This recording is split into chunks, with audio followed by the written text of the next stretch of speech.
this is Jemil Olivrrio and welcome back to our YouTube channel. For today's video we are going to have a short commentary about the Philippine puppetry and Wayang Kulit of Indonesia. So if you are interested to this unique art and performances, then stay with me and keep on watching.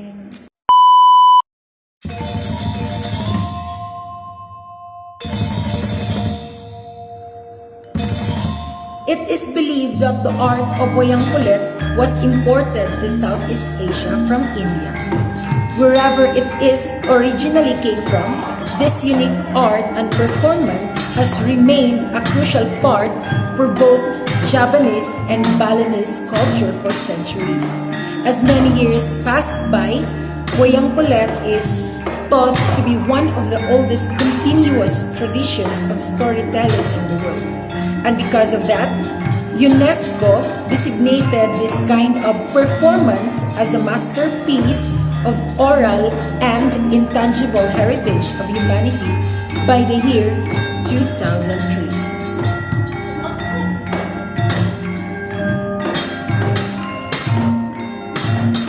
Wayang Kulit is the name given to a variety of Indonesian traditional drama utilizing shadow puppets. As you can observe, the puppets for Wayang Kulit are traditionally made out of buffalo hide, and the popular puppet shows, it was based on either the Mahabharata or the Ramayana. Mahabharata and Ramayana is the two ancient epics originating in India. Basically, the name Wayang Kulit is a combination of two words, which is the Wayang is a derivation of the word theater, and Kulit means skin. If you are observing to the video, shadows from the puppets are cast onto a backlit line screen where the light is traditionally provided by a special lamp, or sometimes it is provided by electric lights to create a sepia types of effects to create an illusion of shadows.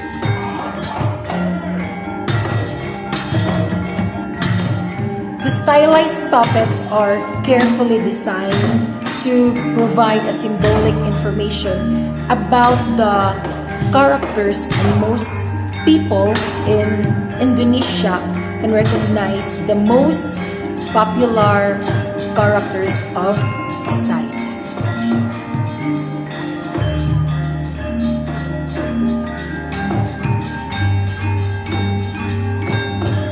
So the guy that moves the puppets around, or the one who controlled and gives life to the puppets, is called the dalang. They are the masters of a variety of skills. They don't just move the puppets, but they are the one who tells the story with different voices and tones for the different characters. It is such a multitasking for them.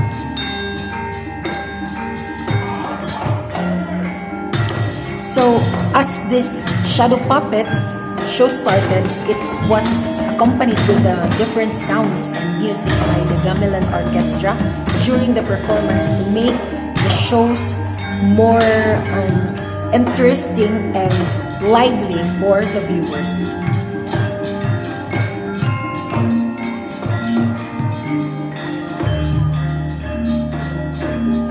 This time I'm going to have a commentary about the Philippine puppetry.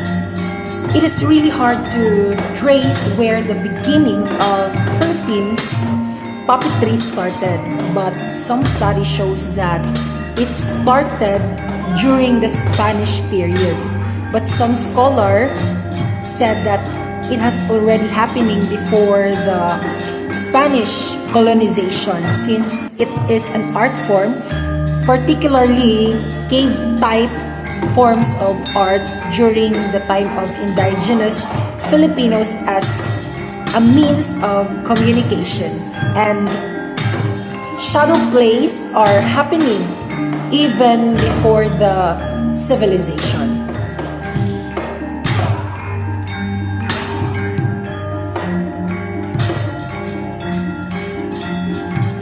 Some studies said that puppetry in the Philippines did not exist until the late 19th century. The closest things that the Philippines had was in a form of shadow play performance called carillo, where a kind of performance is presenting a puppet and as a shadow play with figures made of cardboard or any thick materials during that time.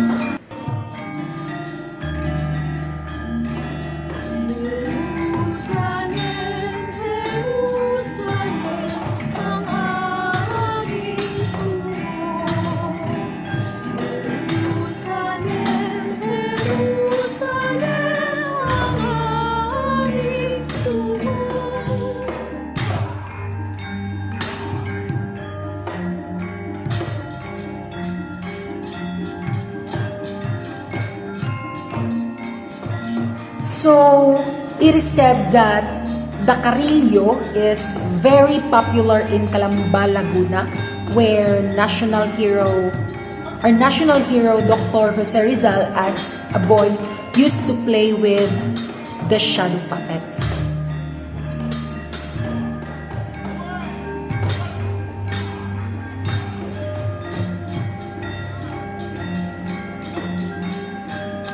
To compare the Philippine puppetry to the other countries, we can observe that it is very contemporary since puppetry in the Philippines existed in the late 19th century, and puppetry is a non-traditional for Filipinos, which is very good. Why? Because any materials that we need or any materials that we use is already there, available. Since Filipino people are very resourceful and creative, so we can get anything to make a short play or a puppet play, like the carillo.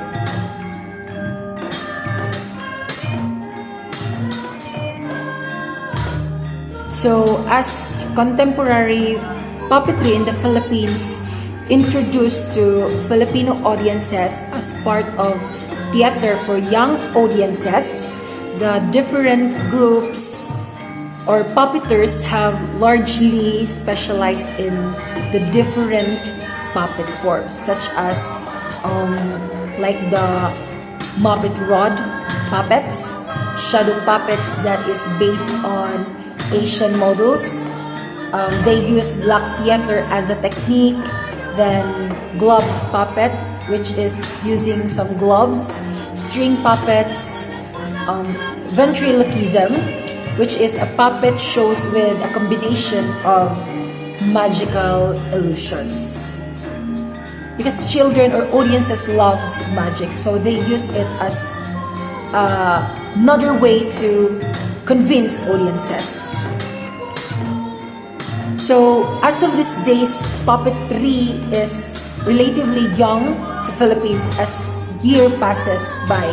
It has developed extensively over the last 4 years, 4 decades, and collaboration with other groups throughout ASEAN regions, Asia, and the world. So, through this, it allows this unique arts and performance to grow and grow for the next generation.